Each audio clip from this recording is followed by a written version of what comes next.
2, 1. Hey guys, this is FlippenMusic. We are here with real friends. I know that you found somebody else to be there for you. I'll keep sleeping sideways in my empty bed. How's Warped Tour been for you so far? I know it's a little early in, but how have fans been responding, and how they going crazy for you all? It's going really well. Like, I thought it would take a little bit of getting used to. I feel like I'm kind of already in the groove of it, like the routine. I think we're a little over a weekend. Yeah, right? we had a trial run last year. We did like 2.5 weeks in a van, and we did all West Coast. So we already did all this. So it's okay, cool. California is great. We're out of the desert. Bad weather's passed. So now it's just smooth sailing. Yeah. I think the 2.5, 3 weeks we did last year really kind of like prepared us for the whole thing, so it's definitely good. Yeah. Have you noticed like a significant difference in a fan base? Like, I know you guys have grown significantly since then, so what have the crowd reactions been like in the Warped Tour scene for that, like the differences?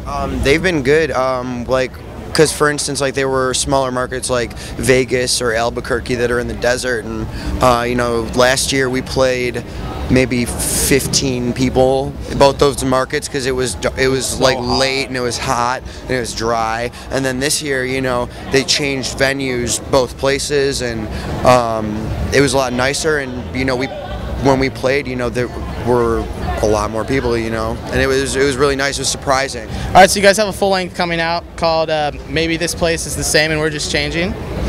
So you guys released 2 tracks so far and an acoustic. So how many acoustic songs are on your record entirety? That is like the one song that's just guitar and vocals, and then the other one, Loose Ends, was a full band song. But we kind of wanted to, showcase like one extreme to the other. The first song was very energetic, second song was very like lower, and I feel like a lot of the album's in the middle, so it's kind of a nice. The next song will be a nice, like soft and then loud and then in between and some noise and some drums and stuff. Yeah.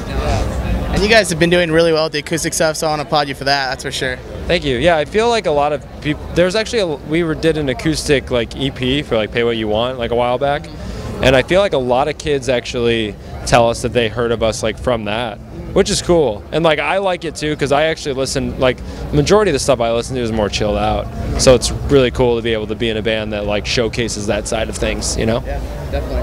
And so I want to talk about the title of the album and how does it kind of fit in with the overall theme that you guys are trying to admit, for your listeners? I think it's just changed, really. Like it's just kind of, like the actual meaning of the title refers to coming home and having stuff be different, you know what I mean? And then you start to wonder to yourself, like, well, maybe I'm the one that's changing. Like, maybe this place is the same and I'm changing, you know what I mean? And it's kind of like, I think we've dealt with a lot of change over the past year as individuals and as a band.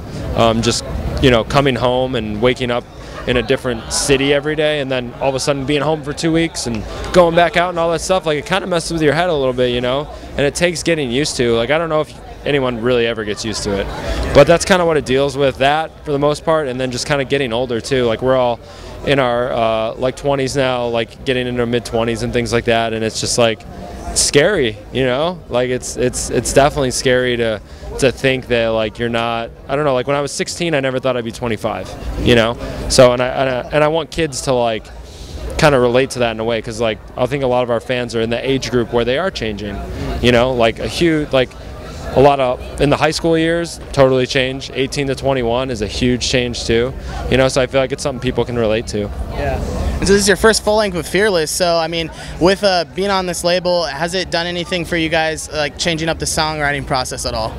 No, not at all. No, they said, well, they didn't want to change anything. It was Real Friends was working how Real Friends worked. So they just said, we want to just come in, help you out. They wanted to help us with the resources, because things were a lot busier on our end. So they wanted to relieve that so we can focus more on, just being a band and not really having to worry so much about the release of the music and handling, the pressing and everything like that. So, in the end of the day, it just helped us focus more creatively. Yeah, they actually didn't hear the album until it was done recording. Yeah, we never sent them demos or anything. We just sent them. I think I showed our A&R guy like 2 demos, like without vocals. Yeah. So yeah, we literally wanted it to be that way, and I think there might be some record labels out there that are like that influence bands to sound like this or that, but we'll never be that band ever. So. And then I want to talk about what's a cool story that you guys have from the studio that fans can hear about. Just a little fun fact. It's stressful. Yeah, it was stressful. So fun story. I had a sinus infection when I was recording the vocals, and we did it over a week. And so I didn't know that. I thought I just thought I had a cold. So 3 days go by. I come in 3rd day. Voice is shot. Everyone's freaking out. Not going to finish the record. Not going to finish the record. We actually had to go to Australia the day after we stopped recording. Yeah. Literally didn't have a day off. Yeah. We were in the studio, next morning flying to Australia. Yeah. So that was fun. So I went home and I did 8 sinus rinses. I did a vapor rub steam. I cleaned everything, and then I was able to somehow half-ass this terrible record so much to what it is now. He did it. We did it. We did.